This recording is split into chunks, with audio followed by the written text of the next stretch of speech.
Bienvenue à vous dans ce webinaire organisé par le rectorat de Reims et l'URCA dans le cadre du projet L. Aujourd'hui, on va consacrer cette présentation, on va modifier un petit peu le fonctionnement des webinaires précédents. On va présenter une formation qui se déroule dans un lycée, au lycée Jean Talon de Châlons, en Champagne. Et on va avoir une présentation, c'est peut-être la première, mais on espère que ce n'est pas la dernière présentation des formations de l'enseignement supérieur en dehors de l'URCA, dans le cadre du projet L. Et donc, on va présenter le diplôme de comptabilité et de gestion, donc le DCG. Donc, ce webinaire est organisé par le rectorat, par moi-même, et par Maxime Dombe, qui est le chef de projet du projet L. Nous accueillons Madame Mouhamad, qui est enseignante en DCG, donc en diplôme de comptabilité et de gestion au lycée Jean Talon. Et donc, elle va vous présenter cette formation. Nous vous rappelons que ce webinaire est enregistré, que vous pourrez le consulter d'ici quelques jours quand il sera finalisé, quand la vidéo sera finalisée. Vous pouvez suivre bien sûr cette présentation, et puis vous avez la possibilité d'indiquer dans la petite rubrique Q et R les questions qui vont vous venir au fur et à mesure de cette présentation, et nous les traiterons en fin de présentation, une présentation qui durera une trentaine de minutes. Voilà, donc n'hésitez pas donc à indiquer ces questions dans le petit intitulé Q et R, et on revient vers vous à la fin de la présentation de Madame Mouhamad. Madame Mouhamad, je vous laisse prendre la parole et présenter le DCG. Merci. Donc, je souhaitais aujourd'hui vous parler du diplôme de comptabilité et de gestion. Donc, c'est un diplôme qui fait partie de la filière expertise comptable. Donc, je dis souvent pour introduire que tout le monde sait comment faire les études de médecin ou d'avocat, hein. Il y a la filière médecine, spécifique aux études de santé, il y a une filière spécifique aux études de droit. Et du coup, pour ce qui est de la filière spécifique à l'expertise comptable, on n'en sait pas beaucoup. Et la plupart de ceux qui arrivent chez nous ou dans l'expertise comptable, y arrivent souvent après avoir pris plusieurs raccourcis. Donc, la filière expertise comptable, c'est 3 niveaux d'études. Donc, un niveau licence qu'on appelle le DCG, un niveau master qu'on appelle le DSCG, et ensuite, on fait 3 ans de stage comme une thèse pour finir expert comptable. Avant de commencer à présenter ce diplôme, je voulais vous présenter tout ce qui était emploi. Donc, c'est une filière qui est très en demande actuellement d'emploi. Ils font partie des métiers les plus demandés, hein. C'est un secteur qui est très en tension. Et voilà, on ne connaît pas le chômage avec la comptabilité. Et surtout, c'est une filière qui amène à beaucoup de choses et pas que au métier comptable stricto sensu. Donc, voilà pour introduire un petit peu mon propos. Donc, c'est le diplôme de comptabilité et de gestion. La première chose, c'est que c'est un diplôme d'État. C'est-à-dire que les examens seront des examens qui seront faits au niveau national. Donc, tout le monde passe le même examen au même moment, un petit peu comme ce qu'on faisait avant pour le bac, enfin, qu'on continue aussi pour le bac, hein. Mais tout le monde passe les mêmes épreuves. Ça veut dire que vous ayez passé votre DCG à Châlons ou dans une autre école, de toutes les manières, à la fin, c'est la même épreuve. Ce qui veut dire aussi que on ne peut pas faire d'impasse. On ne peut pas dire comme à l'université, ce chapitre-là, parce que X raison, on ne peut pas le traiter, on ne le traitera pas au partiel, ce n'est pas grave. Là, ce ne sera pas le cas, ce n'est pas nous qui choisissons notre sujet. Et c'est aussi pour moi un gage de qualité de cette formation. C'est une formation qui est pilotée par l'Ordre des experts comptables et on a un niveau d'exigence. On ne veut pas en fait baisser ce niveau d'exigence. Donc, c'est quelque chose en fait qui va être un gage de qualité. Donc, ça vous donne un niveau licence. Donc, ce sera sur 3 ans, effectivement. Chaque année, vous passerez un certain nombre d'examens à la fin de chaque année. Et à la fin, il faut avoir validé 13 épreuves, dont 12 à l'écrit et 1 à l'oral. D'autre part, ça vous donne un certain nombre de CTS au niveau européen, un peu comme toutes les licences. Pour le coup, ça, on ne se démarque pas. Ensuite, je n'arrive plus à passer à la suite. C'est bon. Alors, qu'est-ce qu'on fait en DCG? C'est une filière qui est très générale et à la fois très technique. C'est une filière sur laquelle, j'allais dire, des fois on se dit on se spécialise en rien. En vérité, en DCG, on se spécialise en tout. Ça vous donne un niveau alors déjà sur tout ce qui est juridique, donc fondamentaux du droit. Donc c'est en première année, on voit les bases du droit, donc c'est quelque chose d'assez poussé. Ça vous donne pas mal j'allais dire, de clés pour comprendre les aspects juridiques du monde dans lequel on vit. L'organisation judiciaire, comment sont votées les lois, ne serait-ce que comment fonctionne le Conseil constitutionnel, etc., etc. Et on voit déjà tout ce qui est contrat, droit des contrats. Donc, on va dire que c'est une base sur laquelle on va retravailler ensuite. Et ensuite, sur la deuxième et sur la troisième année, on a le droit des affaires. Donc, droit des sociétés, c'est sur comment fonctionnent les différentes formes juridiques, les différents types de sociétés, donc SA, SARL, etc. On a le droit fiscal sur le calcul des impôts. C'est très intéressant et surtout, c'est très demandé au niveau des entreprises. Et on a le droit social. Donc, pour ceux qui ne sont pas familiers, le droit social, c'est le droit du travail. Et moi, je considère par exemple que le droit du travail, ça devrait être dans toutes les filières, puisque c'est presque de la culture générale. Tout le monde, à un moment donné, va travailler et va être soumis au droit du travail. Et au final, il y a très peu de formations qui offrent une unité de droit du travail. Donc ça, c'est pour les aspects juridiques. Ensuite, on va avoir tout ce qui est les chiffres. Alors, je vais parler du profil un tout petit peu après, mais effectivement, le DCG, c'est diplôme de comptabilité et gestion. Il est évident qu'on manipule un peu de chiffres. Donc, en première année, on fait de la comptabilité, on va dire niveau 1. Alors, avant, ça s'appelait introduction à la compta, et entre nous, on appelle ça compta 1, pour dire compta 2 ici, comptabilité approfondie. Bon, bref, comptabilité. Finance, alors la finance permet d'analyser les documents financiers qui sont produits par les entreprises à la fin de chaque année. Donc, chaque entreprise publie un compte de résultat pour qu'on évalue sa performance et un bilan pour qu'on évalue son patrimoine. Et donc, la finance permet en fait d'analyser le patrimoine et la performance de la société, vérifier par exemple si une entreprise est endettée, pas endettée, si elle a fait une perte, d'où provient cette perte. Donc voilà, on est sur de l'analyse financière. Et de la comptabilité approfondie en deuxième année. Donc, on fait le lien tout de suite avec la comptabilité. Et en troisième année, on fait du contrôle de gestion. Donc, le contrôle de gestion, c'est calculer la rentabilité d'une société à travers ses coûts, à travers son seuil de rentabilité, par exemple, ses budgets également et des tableaux de bord. Et enfin, on va avoir tout ce qui est plutôt généraliste. Donc, en première année, vous ferez de l'économie. Alors, on appelle ça économie contemporaine.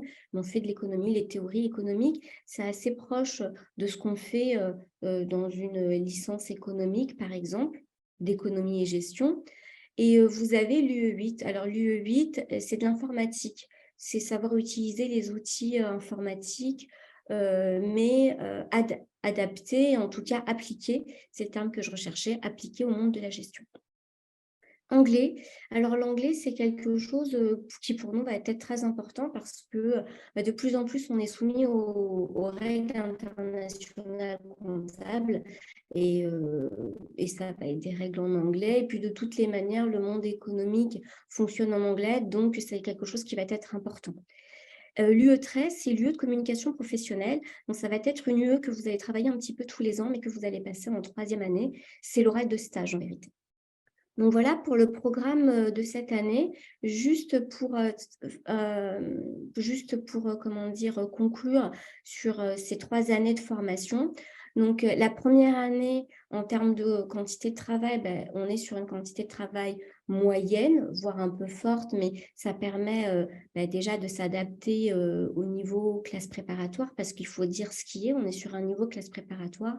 La quantité de travail va être assez importante, mais vous n'avez que 4 épreuves à passer. Fondamentaux du droit, système d'information et de gestion, comptabilité et anglais. L'économie contemporaine, on la passe en deuxième année. La deuxième année, c'est l'année charnière. C'est là où vous passez le plus d'épreuves et où vous avez le plus de travail. Donc, ceux qui pensent que la première année, c'est l'année un peu compliquée parce qu'ils sont arrivés en classe préparatoire, en vérité, l'année la plus compliquée, c'est la deuxième année. Moi, j'interviens donc en comptabilité approfondie. Je suis aussi professeure principale de la 2e année. Et donc, je peux vous dire que mes étudiants, je les suis et ils souffrent beaucoup. Moi, je suis complètement transparente sur la charge de travail. Hein, on travaille beaucoup. Et ensuite, la 3e année, par contre, on relâche beaucoup. Enfin, il n'y a que 4 épreuves à passer en plus de l'oral de stage. Donc, c'est beaucoup plus léger en termes d'effort de travail. Aussi parce que si vous ratez une épreuve en première ou en 2e année, vous avez le temps en 3e année de la préparer à nouveau. Donc voilà, il faut avoir sur les 3 années une moyenne de 10. Et on a des notes éliminatoires. C'est un peu cette exigence qu'on a chez nous en DCG. On a une note éliminatoire. En dessous de 6, vous ne validez pas. Ce qui veut dire que vous ne pouvez pas faire d'impasse sur une matière en disant « bon, celle-là, je ne la passerai pas, de toutes les manières, je ne la travaille pas ». Ce ne sera pas possible. Donc, il faudra valider toutes les épreuves au moins à 6 et sur l'ensemble des épreuves, avoir 10. Nous, on propose le DCG en initial, c'est-à-dire en formation initiale, donc que en cours. Les cours ont lieu de septembre à mai. Les épreuves ont lieu à partir de fin mai jusqu'à début juin pour ceux qui passeront l'oral de stage. Sur le volume horaire, on est sur un volume horaire similaire à ce qu'on fait au lycée, entre 25 et 30 heures en fonction des années. Donc, ce que je disais, c'est que les examens avaient lieu fin juin et vous avez 5 semaines de stage à faire. Donc, 5 semaines de stage à la fin de la première année et 5 semaines de stage à la fin de la 2e année. Et enfin, on vous entraîne donc toute l'année aux épreuves de fin d'année, puisque tous les vendredis après-midi, on banalise cette demi-journée pour que vous puissiez vous entraîner sur des sujets types. Donc, toutes les semaines, vous avez un sujet type au lycée Jean Talon. Après, tous les DCG fonctionnent à peu près pareil, notamment ceux qui sont dans des lycées en initial, fonctionnent sur une plage horaire. Donc, nous, c'est vendredi après-midi, mais dans certains établissements, ça peut être mercredi après-midi, par exemple, où vous avez une plage qui est consacrée aux devoirs et aux examens. Donc, toutes les semaines, c'est un peu comme en classe préparatoire où vous avez des cols toutes les semaines. Là, ce n'est pas des cols orales, mais c'est des examens écrits. Et donc, toutes les semaines, vous passez un examen sur tout ce que vous avez vu depuis le début de l'année. Donc, c'est assez conséquent. Donc, comment est-ce qu'on accède au DCG ? Donc, après soit directement en L1, après un bac général ou un bac STMG, il y a du bruit derrière, mais ce n'est pas grave. Après un bac général ou un bac STMG, ou alors on intègre la 2e année après un BTS-CG ou un DUT-GEA. Alors, je crois qu'actuellement, on appelle ça un BUT. Du coup, on n'a pas mis à jour notre diapo. On peut également le faire en alternance. Chez nous, on propose aussi de l'alternance, mais seulement après un BTS. On ne propose pas l'alternance directement un et là. Quels sont les critères de sélection? Alors, je sais que vous êtes sur Parcoursup en ce moment, pour ceux en tout cas qui sont en terminale. Donc, on note la motivation. Donc, pour ceux qui voudraient postuler en DCG, il faut soigner votre lettre de motivation et préciser quelles sont vos motivations particulières pour accéder au DCG. On voit évidemment les notes. Donc, on sait que c'est exigeant, donc quelqu'un qui n'a pas l'habitude de travailler ou quelqu'un qui a déjà des difficultés, c'est pas lui rendre service, tout simplement. C'est pas lui rendre service que de le prendre en DCG. Après, pour quelqu'un qui serait motivé et sur laquelle la motivation, ça peut aussi déclencher son admission auprès de notre équipe. C'est vrai que c'est vraiment la motivation qui va jouer, les notes et les appréciations aussi, mais voilà. Si vous pensez que vos notes sont un peu justes, il faudra peut-être plus muscler la lettre de motivation.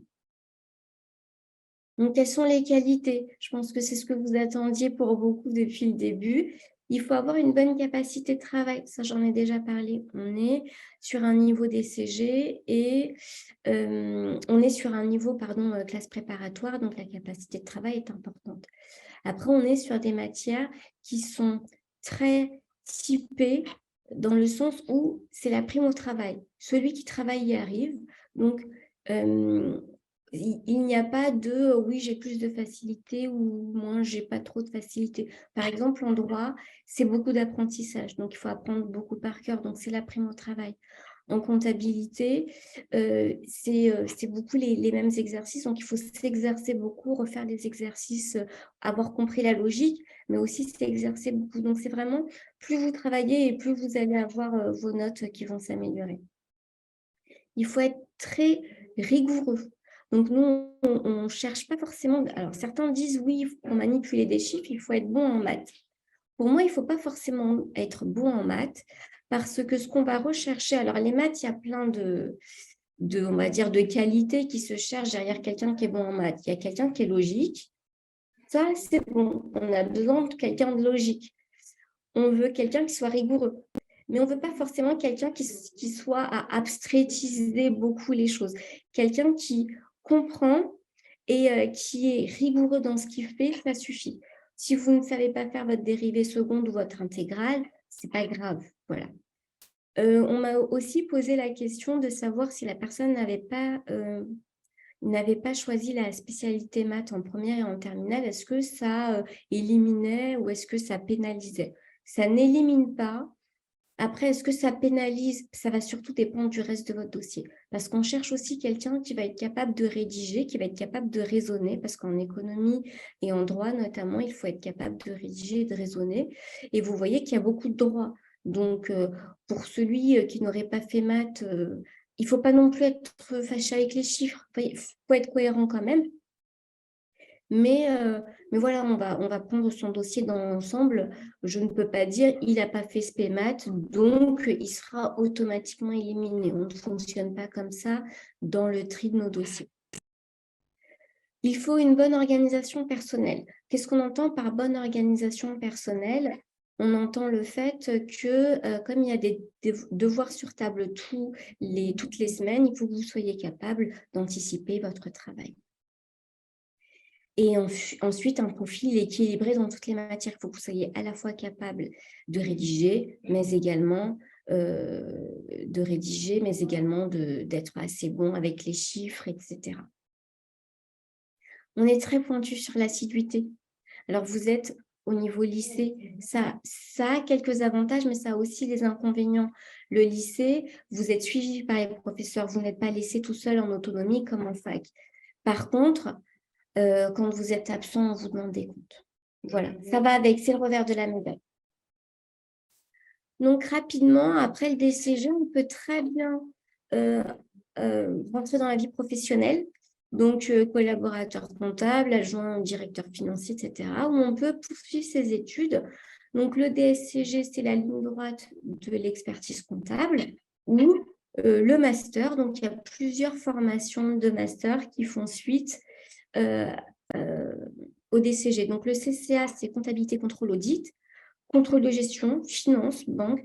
Donc, vous voyez que soit vous vous spécialisez dans une des matières que j'ai citées plus tôt, dans les matières du DCG, soit vous choisissez de ne pas vous spécialiser. Et dans ce cas-là, vous vous spécialisez en tout. J'aime bien dire vous spécialisez en tout, parce que finalement, le DSCG, c'est le niveau voilà, où vous ne faites pas de choix. Donc, ça vous ouvre en fait toutes les portes derrière.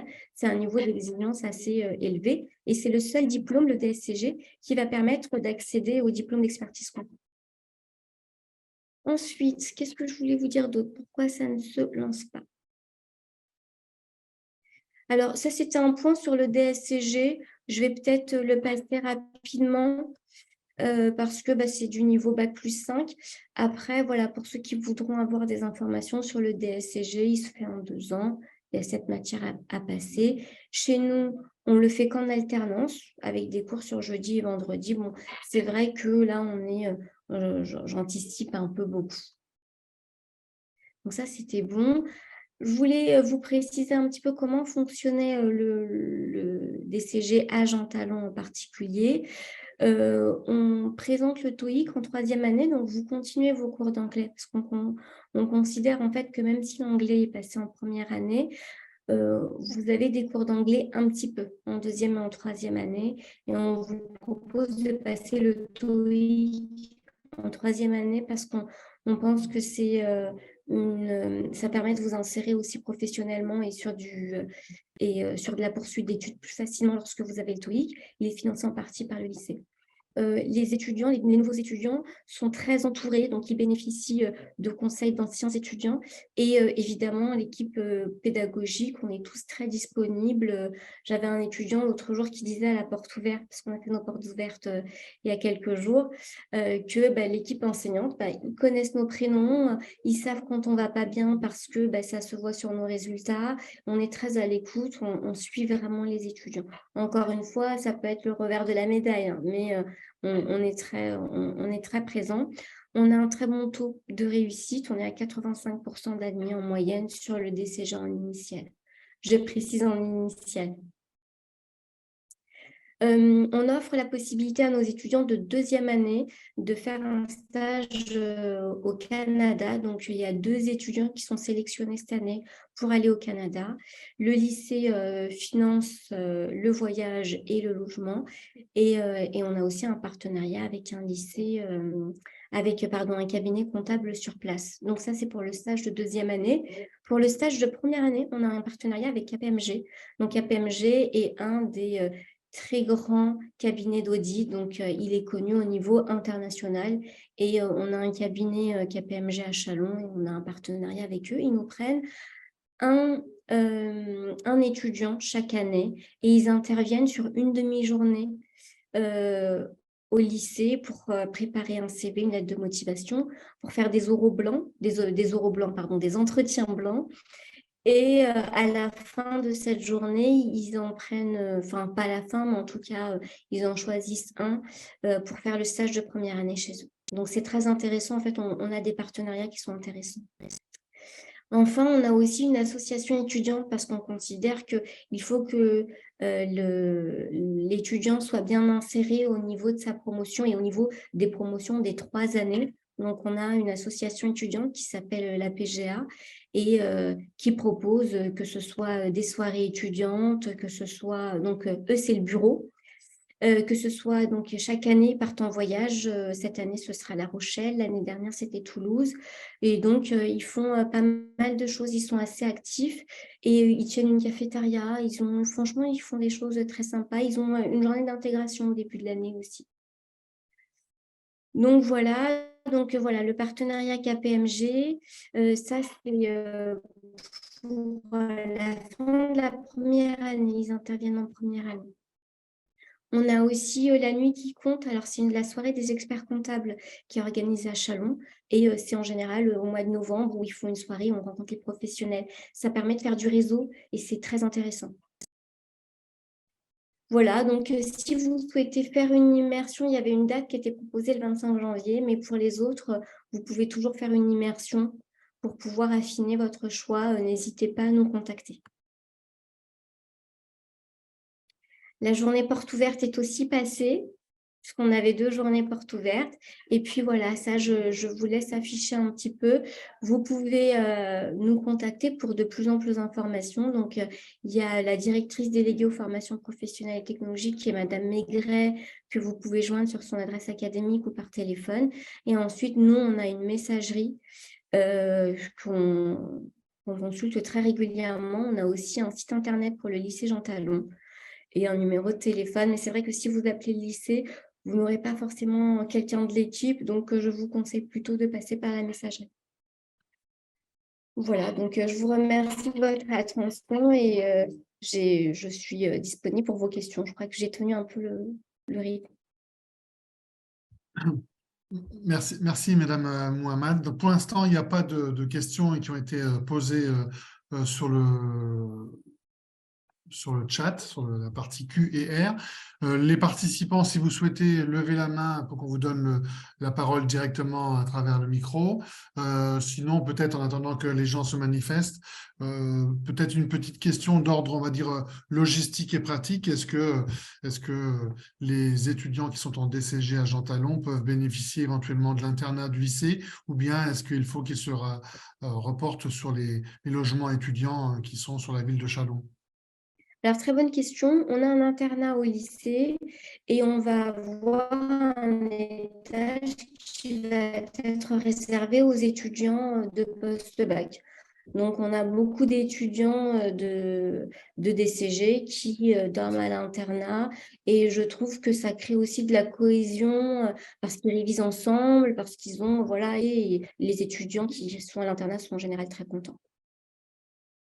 D'accord, merci. Et oui, juste, ils peuvent bénéficier d'une chambre individuelle parce que il y a de la place et qu'il n'y a pas énormément. Enfin, en gros, s'ils font la demande, ils ont droit à une chambre individuelle. Ils ne sont pas obligés de la partager. Très bien. Le passage de DCG à DSCG, donc est-ce que les candidats qui sont chez vous, hein, alors j'ai pas vu, j'ai pas fait attention, peut-être vous avez évoqué les effectifs de DCG et puis le passage de DCG à DSCG, est-ce qu'il y a une sélection, est-ce qu'il y a un filtre opéré? Alors oui, il faut avoir évidemment un bon dossier de DCG pour pouvoir être pris en DSCG. Et après, c'est vrai qu'on participe au recrutement, mais c'est le Greta qui fait l'essentiel du recrutement parce que c'est un contrat d'alternance. Mais on donne notre avis.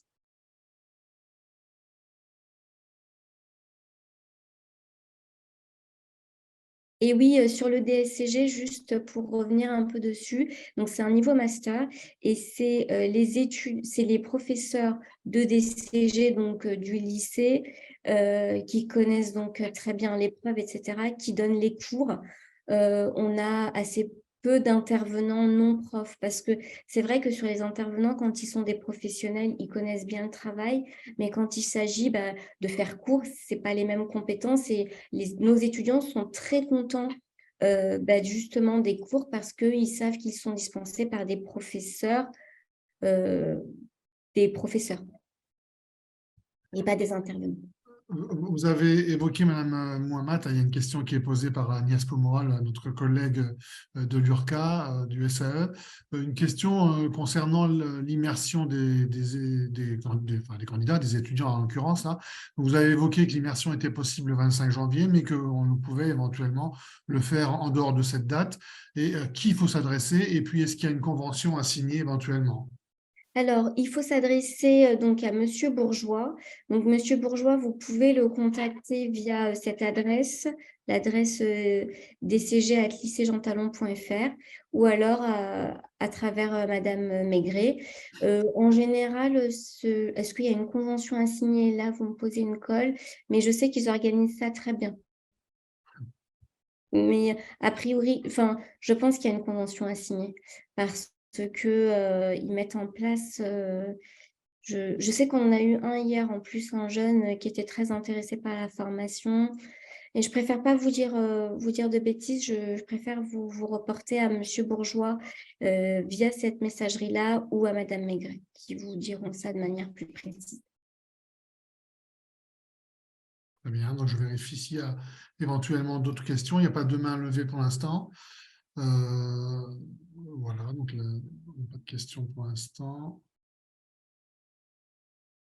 Alors, je m'adresse également à ceux qui voudraient se réorienter parce que je sais que certains vont peut-être revoir le replay de personnes qui voudraient se réorienter. Si vous voulez un profil assez organisé, assez travailleur et on va dire presque scolaire, hein, de quelqu'un qui travaille, qui apprend régulièrement, n'hésitez pas à postuler sur Parcoursup.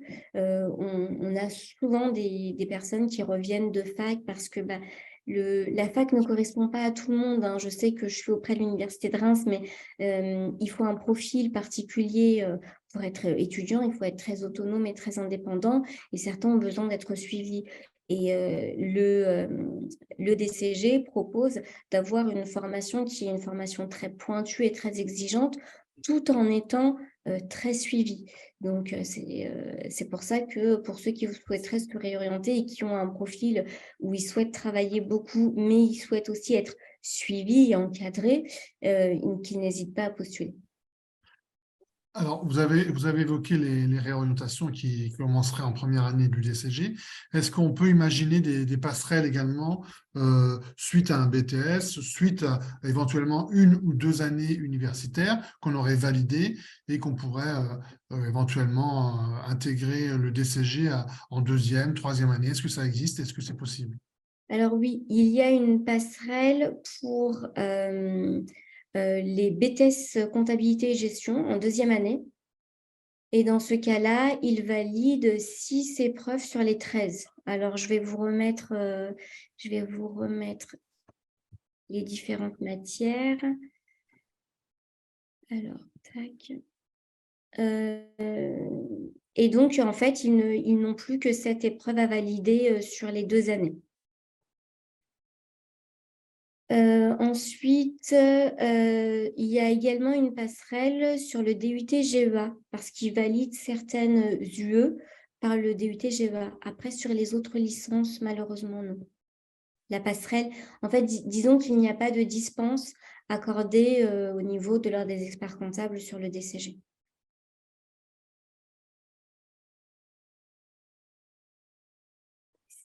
Je crois que j'y suis bientôt. C'était là. Donc, en fait, vous avez l'équivalent sur l'UE1, l'UE5, l'UE8, l'UE9, l'UE12 et l'UE13. 1, 2, 3, 4, 5, 6. Voilà. Voilà les 6 matières qui vous sont données. Vous passez donc droit des sociétés, droit fiscal, finance et compta. Donc, vous passez 4 épreuves la deuxième année et 3 épreuves, la troisième année. Selon quel profil, du coup? Parce qu'il y a Agnès toujours qui pose une question par rapport à la plus-value entre BTS compta gestion et DCG, mais un profil, je ne sais pas moi, de droit ou un profil de sciences économie, est-ce qu'il y a des équivalences potentielles Il n'y a pas d'équivalence de prévu. pour les licences? Voilà, parce qu'en fait, quand je dis équivalence, ça veut dire que vous êtes dispensé de certaines épreuves. Mhm. Parce que votre licence vous donne 10 sur 20 sur tel UE et vous avez donc que les autres épreuves à passer.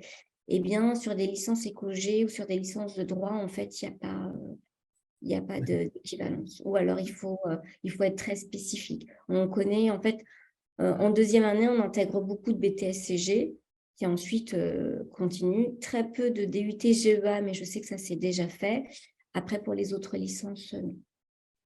Pour répondre à la question d'Agnès Pomerol sur la plus-value sur le marché de l'emploi, disons que le BTS-CG, on va beaucoup axer sur le côté opérationnel et technique. C'est-à-dire, on va lui apprendre à comment faire et du coup, il va être assez exécutant. C'est-à-dire qu'il sera assistant comptable, il va être beaucoup assistant de quelqu'un, assistant contrôleur de gestion, etc.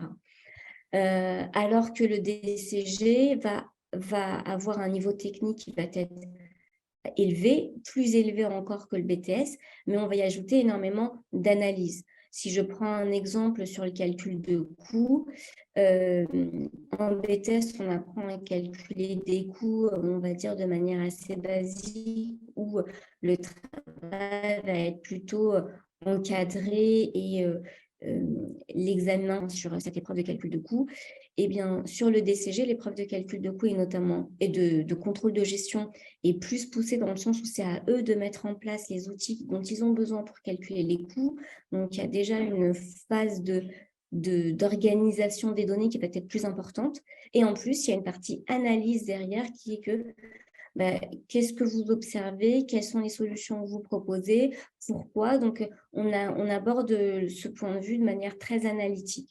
Donc, pour être synthétique, le BTS-CG s'en sert très bien, sauf qu'il va avoir accès à des métiers qui vont être plus faibles, on va dire, et donc un salaire qui va être moins élevé. Et il pourra accéder à avoir, on va dire, à étoffer ses compétences à travers son expérience, alors que le DCG, lui, il va accéder à des emplois plus qualifiés et un salaire plus élevé. Je ne sais pas si j'ai résumé, j'ai essayé de donner une réponse la plus complète possible. Je ne sais pas s'il y a d'autres questions à l'écrit. Ah si, on a une qui arrive. Non, c'est la réponse d'Agnès, merci beaucoup. OK. Est-ce qu'il y a d'autres intervenants qui souhaitent peut-être prendre la parole ou bien poser des questions à l'écrit? Je pense notamment à, alors j'espère que je ne vais pas faire d'impair, donc Dimitri, Laure et Louli, est-ce que vous auriez des questions éventuellement à poser, soit en levant la main ou bien en passant par le chat? N'hésitez pas. Ou sinon, la présentation a été suffisamment claire et précise et n'appelle pas de questions. En tout cas, on remercie Mme Mohamed d'avoir fait cette Merci à vous. présentation. Et puis, on peut patienter encore quelques secondes si on veut pour une autre question peut-être. Ouais. Non, c'est tout bon pour Dimitri, donc merci beaucoup. Voilà, est-ce que je laisse encore quelques secondes pour le temps d'un regret d'une question éventuellement? On patiente encore quelques secondes. En tout cas, merci beaucoup, Madame Mohamed, et merci à Madame Poli, la proviseure du lycée, d'avoir initié cette peut-être perspective avec les futurs lycées qui voudraient présenter leur autre formation. Voilà. On Après, envisagera peut-être pour l'année prochaine ce format webinaire qui peut intéresser bien sûr les élèves de terminale sur exactement. les Pour formations. conclure, c'est une formation qui est vraiment très complète. On y apprend beaucoup de choses et ça a un très, très bon taux d'insertion sur le marché de l'emploi. Donc, si vous vous reconnaissez sur le profil, je trouve, enfin, moi, je ne vendrais pas cette formation si je n'y croyais pas. Je trouve que c'est une formation qui est méconnue et qui gagnerait vraiment à être connue parce que ça ouvre énormément de débouchés et pas que la comptabilité, parce que derrière, vous pouvez faire de la finance ou du contrôle de gestion ou pas mal de choses différentes, des fiscalistes, on en cherche aussi beaucoup. Donc voilà. Eh bien, Merci. on va espérer que ce webinaire travaille sur votre problématique d'être visible auprès Oui, des élèves de terminale et auprès des enseignants aussi. Donc, dès que la vidéo est finalisée, elle sera disponible sur le site Transition Lycée-Université, hein, au sens large, vers le supérieur. Voilà, donc on invitera les lycéens et les professeurs à la consulter comme les autres webinaires. Merci beaucoup. merci. Au revoir. Et à vous, grand merci.